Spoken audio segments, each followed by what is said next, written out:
السلام علیکم ورحمۃ اللہ وبرکاتہ۔ الحمدللہ رب العالمین والعاقبۃ للمتقین والصلاۃ والسلام علی اشرف الانبیاء والمرسلین نبینا و رسولنا محمد وعلی آلہ واصحابہ اجمعین، اما بعد۔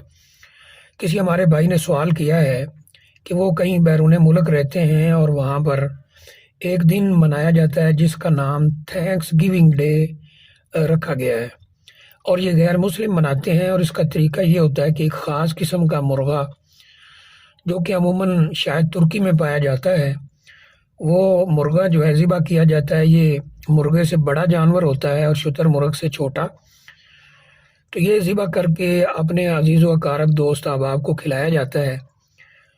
تو بھائی یہ پوچھ رہے ہیں کہ اب ان کی دیکھا دیکھی مسلمانوں نے بھی اسی دن اسی ڈیٹ پہ اسی تاریخ پہ یہ سب کچھ کرنا شروع کر دیا ہے، وہ بھی وہی مرغا پکاتے ہیں، لیکن غیر مسلم اپنے حساب سے ذبح کرتے ہیں یا مارتے ہیں یا پکاتے ہیں، لیکن مسلمان صحیح طریقے کے مطابق، اسلامی طریقے کے مطابق ذبح کرتے ہیں۔ تو آیا ایسا کرنا جائز ہے یا اسلام اس سے منع کرتا ہے؟ دیکھیے، اس میں سب سے پہلی چیز تو یہ ہے کہ جو یہ مرغا ذبح کیا جاتا ہے، اگرچہ اسلامی طریقے پہ ذبح کیا جاتا ہے اور مسلمان ہی اس کو ذبح کرنے والے ہیں، تو پھر بھی اس میں دوسرا پہلو ہمیں دیکھنا ہوگا، اور وہ یہ ہے کہ دن کو خاص کرنا یہ جائز نہیں ہے۔ اگر یہ دن خاص کیا جاتا ہے کسی مذہبی حوالے سے، ثواب کے حوالے سے، ثواب لینے کی خاطر یہ کیا جاتا ہے، تو یہ بدعت کے زمرے میں آئے گا۔ اور پھر نبی اکرم صلی اللہ علیہ وسلم کا یہ فرمان ہمارے سامنے آئے گا، من عمل عملا لیس علیہ عملنا وفی روایہ امرنا فہو رد۔ جس نے کوئی ایسا عمل کیا جس پہ ہمارا عمل یا ہمارا حکم نہیں ہے، تو وہ اللہ تعالیٰ کی بارگاہ میں ناقابل قبول ہے، وہ صحیح نہیں ہوگا۔ اور اگر وہ ثواب کی نیت سے نہیں کرتے، عبادت کی نیت سے نہیں کرتے، ویسے ایک فنکشن کے طور پہ کیا جاتا ہے، تو پھر دوسری روایت ہمارے سامنے آئے گی جو ابو داؤد کی ہے، من تشبہ بقوم فہو منہم، جو کسی بھی قوم کے ساتھ مشابہت اختیار کرتا ہے تو ان کے ساتھ شامل ہو جاتا ہے۔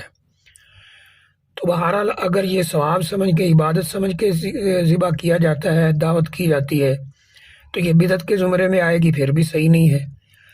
اور اگر صرف فنکشن کے طور پہ کیا جاتا ہے لیکن اس کو اس دن کے ساتھ خاص کیا جاتا ہے جو غیر مسلم کرتے ہیں، تو یہ خاص ان کا طریقہ ہونے کی وجہ سے غیر مسلموں کی مشابہت میں داخل ہوگا، اور پھر بھی یہ جائز نہیں ہے۔ جیسا کہ میں نے عرض کیا، من تشبہ بقوم فہو منہم، جو کسی قوم کے ساتھ مشابہت اختیار کرتا ہے تو انہی کے اندر شامل ہو جاتا ہے۔ تو یہ دونوں لحاظ سے صحیح نہیں ہے، اگرچہ اس کو اسلامی طریقے کے مطابق ذبح کیا جاتا ہے۔ ہاں، اگر اس پرندے کا یا جانور کا یا جو بھی وہ ہے حلال ہو، نمبر ایک، اور جیسا کہ بتایا گیا ہے تو وہ حلال ہی ہے انشاءاللہ۔ نمبر دو، اس کو اسلامی طریقے کے مطابق ذبح کیا جائے۔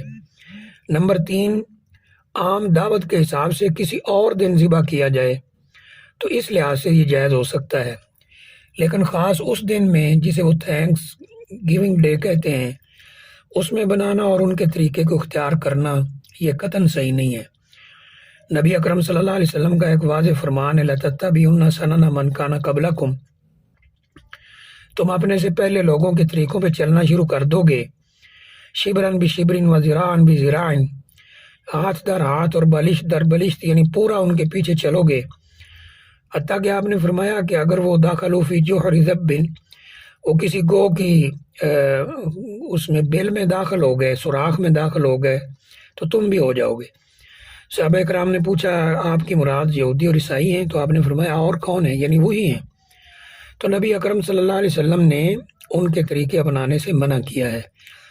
بہت سی حدیث ہمیں ایسی مل سکتی ہیں جن میں یہ لفظ ہوں گے خالف الیہود، یا خالف الیہود والنصارى، یا خالف الیہود والمجوس، کہ مجوسیوں کی، عیسائیوں کی، یہودیوں کی مخالفت کرو، ان کے طریقوں پہ نہ چلو۔ تو بہرحال یہ صحیح نہیں ہے، واللہ اعلم بالصواب۔